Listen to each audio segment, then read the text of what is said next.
Madame, Messieurs, bonsoir. Nous sommes le 18 juin 2020, il est 20h.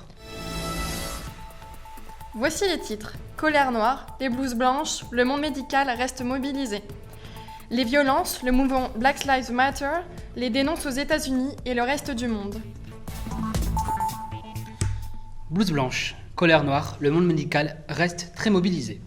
Léa Arnoux a rencontré une infirmière qui nous parle de ses revendications. Bonjour, donc je suis infirmière à la retraite depuis presque un an maintenant.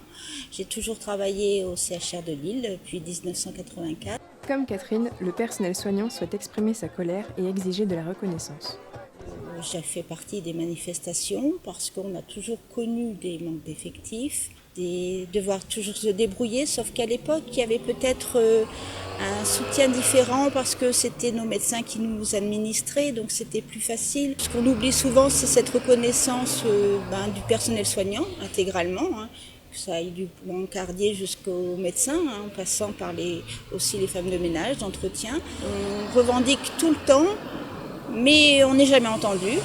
Et moi, depuis que je suis diplômée, c'est toujours la même chose. Catherine a été infirmière toute sa vie. En 30 ans de métier, elle a pu constater que les choses n'ont pas évolué. Ce qui l'a fait tenir, ce sont ses patients. Ce qui nous tient, c'est justement parce qu'on aime ce métier et on aime les gens, et c'est les gens qui nous font tenir, c'est-à-dire nos patients qui nous tiennent vraiment debout parce que un sourire, un merci, c'est eux qui nous tiennent. Ce que j'aimerais, parce que j'ai du mal maintenant à regarder ce qui se passe parce que c'est toujours la même chose, c'est qu'il n'y ait plus de clivage, qu'au lieu d'applaudir les personnes au balcon, qu'on aille dans la rue et qu'on soutienne vraiment les soignants, l'hôpital public, qu'on leur donne les moyens, parce que c'est eux qu'on va les trouver. Si tout le monde se manifeste autour de ça, oui, il y aura peut-être du changement. Non, les applaudissements, ça ne suffit pas. Il faut vraiment du concret et que surtout, qu'on évite le clivage et qu'on soit tous ensemble. Pas se séparer ou certaines catégories de travail les écarter. On est un bloc, parce qu'on est une équipe. Le soignant, c'est un travail d'équipe. Conflit aux frontières, la zone frontalière entre la Chine et l'Inde a été en début de semaine le théâtre d'un terrible face-à-face entre les soldats des deux pays. Le résultat de tensions grandissantes ces derniers temps. Explication de notre journaliste El Yamin Mohamed Abdallah. C'est un affrontement meurtrier. Dans la nuit de lundi à mardi, les forces armées chinoises et indiennes se sont violemment opposées à leurs frontières communes, causant au moins une vingtaine de victimes de l'armée indienne selon ses sources. Les deux pays asiatiques possédaient plusieurs litiges territoriaux de longue date dans les secteurs du Ladakh et de l'Arunachal Pradesh, mais étaient restés relativement calmes malgré les tensions grandissantes. Pour comprendre, il faut revenir 58 ans en arrière, en 1962, où les deux puissances s'étaient opposées dans une guerre éclair, durant laquelle la Chine avait pris le dessus, et qui s'était finalement conclue par une trêve et la mise en place de lignes de démarcation passant par le Ladakh, zone aujourd'hui disputée. La dernière altercation meurtrière entre militaires indiens et chinois datait de 1975, lorsque 4 soldats indiens avaient perdu la vie en Arunachal Pradesh. Début mai, des affrontements à coups de poing, pierres et bâtons avaient notamment opposé des militaires des deux pays dans la région du Sikkim, faisant plusieurs blessés. Mais aucune perte humaine n'était à déplorer jusqu'à aujourd'hui. S'étant dans un premier temps rejeté la responsabilité, les deux pays les plus peuplés du monde jouent aujourd'hui la carte de l'apaisement et sont d'accord pour continuer à résoudre les problèmes bilatéraux par le dialogue et la consultation, et a affirmé pour sa part le porte-parole chinois. Les frontières, toujours, mais qui rouvrent. C'est le cas en France depuis lundi. Notre reporter Mohamed Hamidi est parti sur le terrain. Alors, Mohamed, pouvez-vous nous éclairer sur la situation actuelle ? La Commission européenne a indiqué ce jeudi la levée de toutes les restrictions de voyage au sein de l'Union européenne et de l'espace Schengen dès le 15 juin. Du côté des frontières extérieures, la Tunisie ouvre dès le 27 juin, c'est-à-dire plus vite que ses voisins maghrébins comme l'Algérie ou le Maroc. Ils donneront une réponse le 1er juillet comme la plupart des pays. La France, elle, ouvre ce lundi sans restriction avec ses voisins européens. Nous pouvons désormais voyager entre pays européens. Cela dit, même si les frontières réouvrent, pour les compagnies aériennes, cela reste difficile de prendre un billet d'avion. Il est préconisé d'attendre en septembre. Merci Mohamed. À Dijon, des violences communautaires agitent le quartier des Grésilles depuis ce week-end. la capitale de la Bourgogne, a été le théâtre de nouveaux troubles pour la 4e soirée consécutive. Une centaine de personnes s'est rassemblée, tirant en l'air avec des armes de poing, détruisant des caméras de vidéosurveillance et incendiant poubelles et véhicules. Des images fortes compilées par notre journaliste Loïc Louguet. Vive Poutine, vous avez niqué vos mères, Poutine.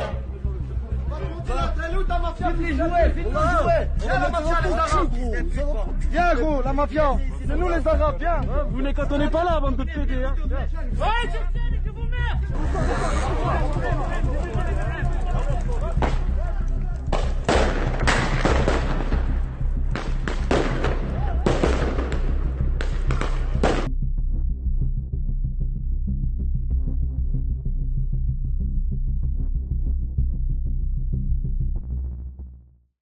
Les violences, la communauté noire les dénonce aux États-Unis et dans le reste du monde. Les militants du Black Lives Matter partagent cette indignation sur les réseaux sociaux. Quel est ce mouvement dont tout le monde parle en ce moment? Un reportage de Olga Madeja et Amadou Cissé. Black Lives Matter. Cette expression qui peut se traduire par les vies des Noirs comptent était un hashtag utilisé sur les réseaux sociaux comme Twitter. Alicia Garza est une activiste qui est à l'origine de ce mouvement qui ne cesse de croître depuis 2013 suite à la mort d'un Afro-Américain.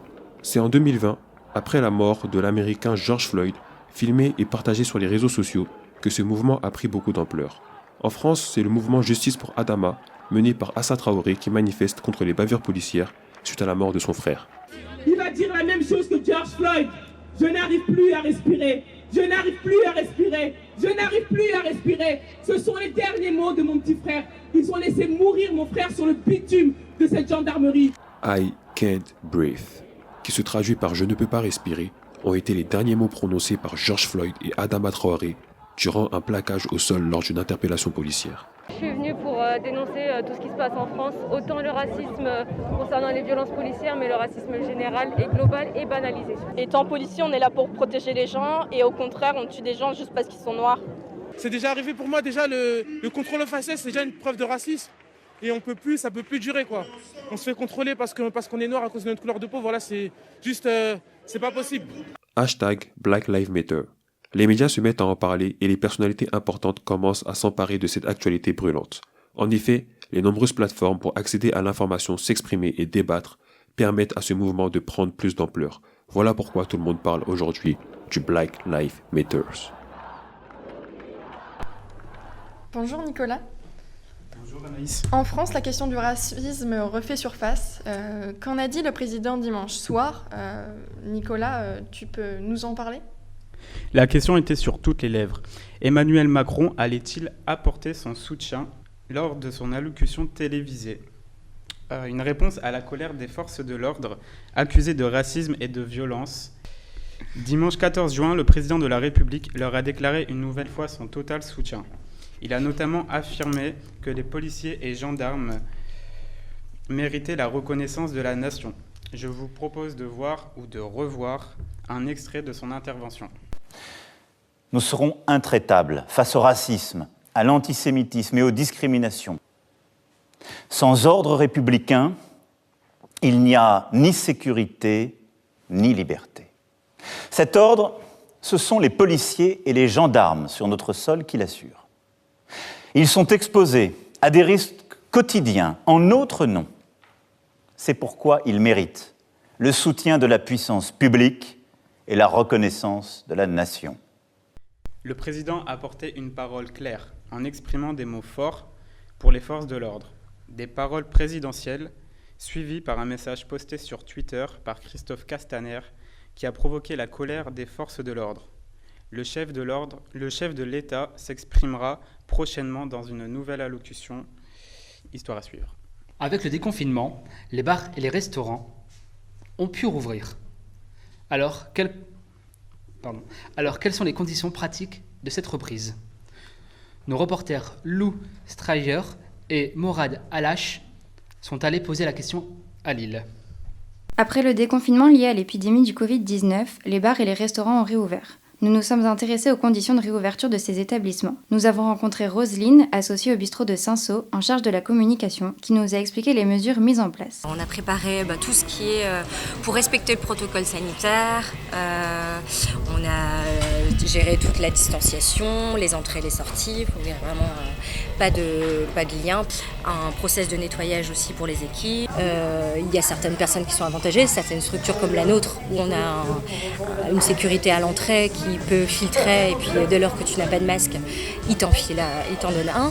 Au-delà d'un certain nombre, la sécurité nous appelle et nous demande s'il reste de la place disponible. Nous avons aussi demandé à Roselyne ce qu'elle pensait de la sanction concernant la fermeture du bar pendant 3 mois si trop de clients ne portaient pas le masque. C'est la mort de la structure à mon avis. Mais bon, travaillant ici dans une structure qui brasse énormément de monde, c'est du flicage, c'est clair. Par contre, c'est quelque chose qu'il faut, c'est une mesure qu'il faut faire respecter en tout cas. Elle nous a également expliqué que l'établissement a fait un appel à la solidarité sur Facebook. Cependant, tous les bars n'ont pas pu réouvrir dans les mêmes conditions et certains semblent plus en difficulté que d'autres. Quelle musique écoutez-vous en ce moment? Amran Benhammer et Thomas Flao vous proposent un top, avec des réponses gleanées à leur micro. Vous écoutez en ce moment comme musique? Du rap. Rap français ou américain. J'écoute du Aya Nakamura, du Dadju, un peu les chansons du moment quoi. J'écoute du rap FR, rap US, un peu de tout quoi. Ok. Et en ce moment vous écoutez quoi? En vrai, Kaza un peu. Est-ce que tu aimes et sais que tu m'aimes, et ça je vois dans tes yeux. Vas-y cache tous les billets, je veux pas attirer les envieux. On va dire Nino, et Codes en vrai ouais. Je pense que c'est Oh Dja Dja. Oh Dja Dja, y'a pas moyen Dja Dja. J'suis pas ta cata Dja Dja, genre en katana baby tu dettes ça. Jombe, à ce moment à mort. Qu'est-ce qu'elle est tombe, qu'est-ce qu'elle est tombe. Il est 4 passés, faut que je rentre chez moi. Non je peux pas rentrer seul des belles côtes dans la boîte, il s'agit de faire un choix. Et sinon en soirée vous écoutez quoi? En soirée j'écoute Anissa comme tout le monde je pense. Moi plus Satik, genre Angela et tout. C'est si pète de Nino ouais. Tu sa mère. Je pense que c'est ça la musique qui tourne en vrai sous dans ma voiture. Ouais, Folie, je sais pas si vous avez écouté sa reprise là. Ouais, on écoute. Tout de suite un extrait. Et je les choque depuis toutes ces années. Et je danse dans l'audi reprogrammé. Et sinon vous auriez un album à nous conseiller? Moi c'est pas un album mais j'écoute beaucoup Bro Bro en ce moment, Zola qui vient de sortir. L'album de Lil Baby. Mais c'est l'amour je pense, réécoutez-la un petit peu. Un message à lui donner à Aya Nakamura. Si elle me voit, vas-y je vais pas chanter dans ton clip maintenant si tu veux. Musique toujours, la trappe. Cette musique tendance qui fait tant vibrer les jeunes. Reportage de Christian Mathiafu et Camille Ancio qui ont analysé ce nouveau phénomène. C'est un nouveau genre de rap qui berce la jeunesse de l'Hexagone, la trappe. Je connais la trappe, c'est la musique africaine. Elle est née aux États-Unis dans les années 2000. Au-delà d'être un style musical, c'est avant tout un mode de vie qui prône l'apologie de la rue. Elle a vu ses grands jours à Atlanta avec T.I. en 2003 et son single Be Easy. 2 ans plus tard, c'est Gucci Mane qui fait son apparition sur la grande scène avec son single Trappers.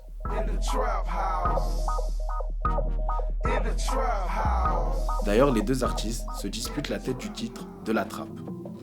La trappe se caractérise avant tout par son rythme irrégulier. Le silence est très important pour contraster avec l'impact des instruments et obtenir un rendu lourd.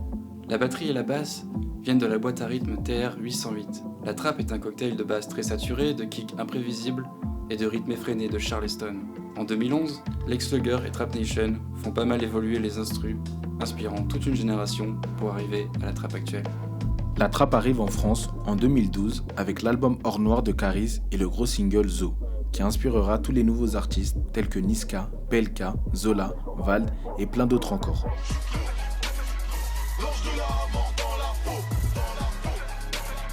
La trappe est la deuxième musique la plus écoutée de France. Et là, on va voir ce que les Lillois connaissent de la trappe. Suivez-moi. Est-ce que vous connaissez la trappe? Ouais, c'est le rap. Pour moi, c'est parler un peu saccadé. C'est vraiment besoin. Ce qu'a fait un peu Mister V dans sa vidéo. Caris aussi. Ouais. Un des premiers, un des pionniers de la trappe en France. Gradure.